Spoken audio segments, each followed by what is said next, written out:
என்பது பிரதானப்படுத்துகிற வேலைகள் என்பதும் நாம் செய்ய வேண்டிய அவசியம் இருக்கிறதுல மாநில நிர்வாகிகள் ஜாக்டோஜியோருடைய கூட்டம் என்பது 3ஆம் தேதி ஒருங்கிணைப்பாளர்கள் கூடி இந்த 6ஆம் தேதியுடைய போராட்டத்தை எப்படி நடத்துறதுன்னு அறிவிக்கக்கூடிய நிகழ்வுகளாக நடத்துகிற இயக்கம் என்பது அறிவிப்பார்.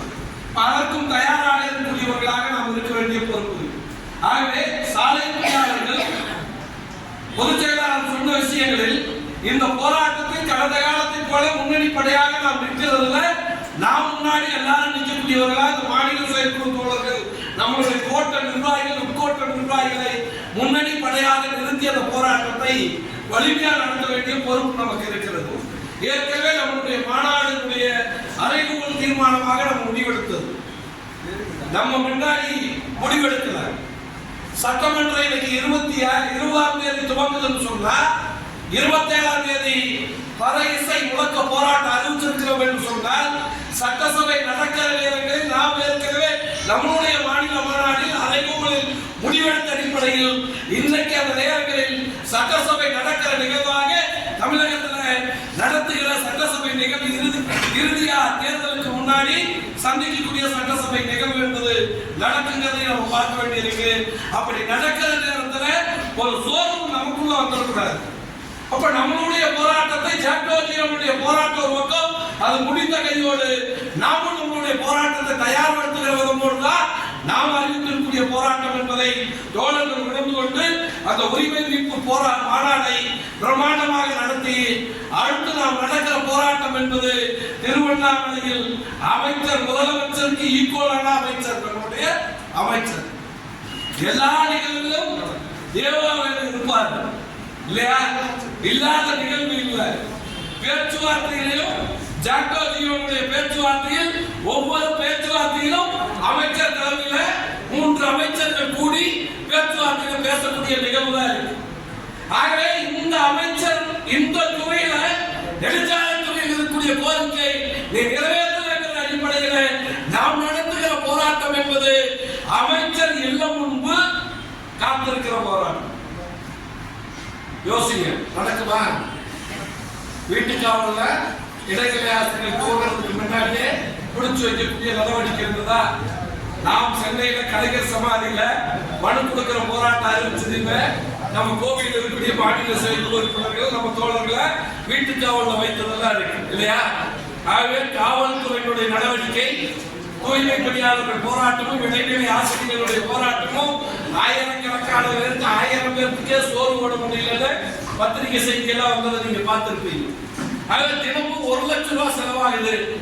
ஆக இந்த 1 லட்சம் ரூபாய்க்கு நான் எங்க போறேன்னு யோசிக்கக்கூடியது. ஆக தோழர்கள் நாம் நடத்துகிற இயக்கம் என்பது ஒட்டுமொத்த ஜாக்டோஜியோ போராட்டத்துடைய இயக்கத்தை வலிமையா நடத்துகிற நிகழ்வுகளோடு நாம் இருக்கிற போது தமிழகத்துடைய அரசாங்கம் நீதிமன்ற தீர்ப்பை அமல்படுத்துவதற்கான வேலையை செய்யலன்னா நாம் அடுத்து பிப்ரவரி 17ஆம் தேதி நம்மளுடைய அமைச்சர் இல்லம் முன்பு காத்திருக்கிற போராட்டம் என்பது தோழர்கள் வாகனம் முடிச்சோ பஸ் முடிச்சோ இப்படி அல்ல. அதற்கு முன்பு பல தடைகள் இருக்கும். அதை உடைச்சுதான் நம்ம முன்னேறணும். ஆக அந்த போராட்ட திட்டமிட்டபடி உத்தரவு பெற்றாதான் திரும்பி வரணும். காத்திருக்கிற போராட்டம் இருந்து உத்தரவுகள் பெறுகிற நிகழ்வுகளோடு இல்லைன்னு சொன்னா அந்த அமைச்சர் இல்ல முன்பு காத்திருக்கிற போராட்டம் அதுவரைக்கும் நடக்கிற அறிவிச்சிருக்கூடிய. அப்ப இது எவ்வளவு சக்தியா நடத்தணும் தோழர்கள் உணர்ந்து வேண்டியது. அதுதான் திரும்ப திரும்ப உங்கள்கிட்ட சொல்றது. அப்ப ஒரு போராட்டம் ஏற்கனவே சென்னையில கலைஞர் சமாதின்னு சொன்னோம். நேற்று பார்த்தா தூய்மை பணியாளர்கள் அண்ணா அறிவாலயத்திலேயோ கலைஞர் சமாதியிலேயோ பொது போராட்டத்தை நடத்திட்டாங்க. அப்ப நாம் நடத்துகிற இயக்கங்கள் ஒட்டுமொத்த தமிழகத்திலே நடத்துகிற போராட்டமாக நாங்களும் நடத்துவோம் சொல்லி காட்டியிருக்கூடிய நிலைமை. இன்னைக்கும் எம்ஆர்பி செவிலியர்கள் போராட்டத்தை சொல்லுகிற போது ஜாக்டோஜியோ போராட்டம் என்பது சூடு பிடிக்கிறது காரணமே எம்ஆர்பி செவிலியருடைய 7 நாள் நைட்டும் பகலும் நடந்தக்கூடிய போராட்டம். ஆகவே இடைநிலை ஆசிரியர்களுடைய போராட்டம் அடுத்து நடக்கிற ஜாக்டோஜியோனுடைய 6ஆம் தேதி போராட்டம். இந்த ஆண்டு 2026 தமிழக அரசாங்கத்திற்கு என்னுடைய கோரிக்கை நிறைவேற்றுகிற அடிப்படையிலே அரசு ஆசிரியர்கள் நடத்துகிற போராட்டத்தில் சாலை பணியாளர்கள் பிரதானமாக நின்று நடத்துவதோடு நாம் அதை விட தியாகம் செய்ய வேண்டிய அவசியம் இருக்கு. அம்சராஜ் பொதுச் செயலாளர் போய் சொல்லும்போது நான் சொல்லுவேன், உயிரை கொடுத்தல சொல்லுவேன் நான் கூட நீ பாட்டு சொல்லிட்டு இருக்கிற விளையாட்டுக்கு நான் சொல்லல. தலைமை என்பது இந்த ஊழியர்களுடைய கோரிக்கைக்கு நிறைவேற்றுவதற்கான சூழலை உருவாக்குவதற்கு நம் போராட்டம் தான் தீர்மானிக்கிறத நம்ம சொல்றோம். அந்த போராட்டத்துடைய நடவடிக்கை மூலமாக உத்தரவு பெற முடியும்.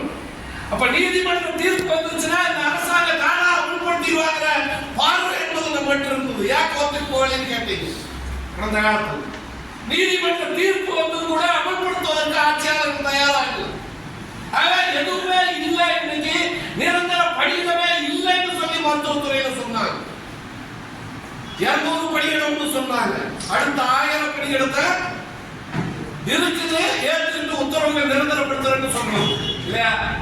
யோசிச்சு பாருங்க, எதுவுமே முடியாதுன்னு அமைச்சர் சொல்கிற போது முடியும்னு சொன்னா அந்த இரவும் பகலும் நடக்கக்கூடிய போராட்டம் தான் வெற்றிகரமாக்கி இருக்கு. ஆகவே சாலை பணியாளர் தான் காத்திருக்கிற போராட்டத்தை துவக்கி இறங்கிறத நம்ம பார்க்க வேண்டியது.